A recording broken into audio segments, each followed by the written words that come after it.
হচ্ছে শুরু হয়েছিল ১৯৮৪ সাল থেকে এবং সেই বছরে প্রথম ভূগর্ভস্থ ক্ষেপণাস্ত্র ঘাঁটি নির্মিত হয়েছিল। ২০১৫ সালের অক্টোবর তখন ওই সকল কেন্দ্রের প্রথম ভিডিও প্রকাশ পায়। নতুন প্রজন্মের পাল্লায় ব্যালিস্টিক ক্ষেপণাস্ত্রের ইমত পরীক্ষার খবর জনসমক্ষে প্রকাশ পায় এবং ভূগর্ভস্থ ঘাঁটি থেকে বিভিন্ন দূরত্বের ইরানি ক্ষেপণাস্ত্র উৎক্ষেপণের জন্য রেডি করে। ইরান তখন দেশের সকল প্রদেশ এবং শহরে ৫০০ মিটার গভীরতা সম্পন্ন ক্ষেপণাস্ত্র ঘাঁটি তৈরি করে।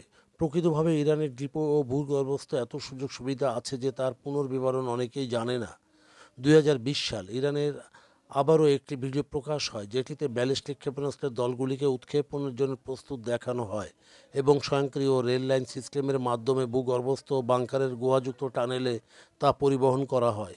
ক্ষেপণাস্ত্রগুলিকে ম্যাগাজিন সম্বলিতভাবে দেখানো হয়েছিল, যা রেডি টু ফায়ার প্ল্যাটফর্মে স্থাপন করা, যা উৎক্ষেপণের কোনো ক্রেন বা ট্রান্সলোডারের প্রয়োজন ছিল না। সর্বশেষ ২৬শে মার্চ ২০২৫ সাল তারিখে রাষ্ট্রায়ত্ত মিডিয়ায় ইরান কর্তৃপক্ষ একটি ভিডিও প্রকাশ করে, যাতে দেখানো হয় যে ইরানের সশস্ত্র বাহিনীর প্রধান বাঘেরি সেই ঘাঁটিকে ইরানের একটি ক্ষেপণাস্ত্র শহর নামে অভিহিত করেছে এবং ভূগর্ভস্থ টানেলে প্রবেশ করলেই দেখা যায় সারিবদ্ধ দাদুর এই মত ক্ষেপণাস্ত্র এবং কঠিন জ্বালানি চালিত খাইবার শেকান শেজিল এবং জে কাশেম ব্যালিস্টিক ক্ষেপণাস্ত্র।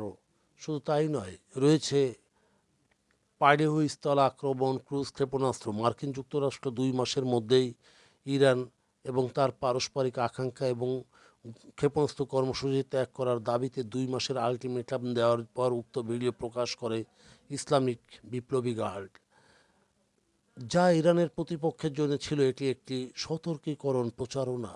এই ফুটেজ প্রকাশে ইরানের সামরিক বাহিনীর শক্তি সত্তা প্রকাশ হয়েছিল। এটি ছিল পশ্চিমা শক্তিগুলির, বিশেষ করে আমেরিকার পারমাণবিক চুক্তিতে বহাল থাকা অবস্থায় ইরানের বিরুদ্ধে হুঁশিয়ারির একটি প্রতিক্রিয়া। এটি ছিল ইরানের শক্তি প্রদর্শন।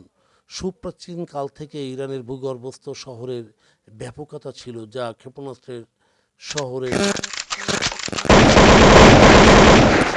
রয়েছে সে প্রত্নতাত্ত্বিক গল্প, বিশাল সুড়ঙ্গের জটিল ব্যবস্থার প্রতিস্থাপনের সারাক্ষণ ইরানের আকস্মিক ব্যারিজ ক্ষেপণাস্ত্রের আক্রমণের আশঙ্কায় তাই তটস্থ থাকতে হয় সবার।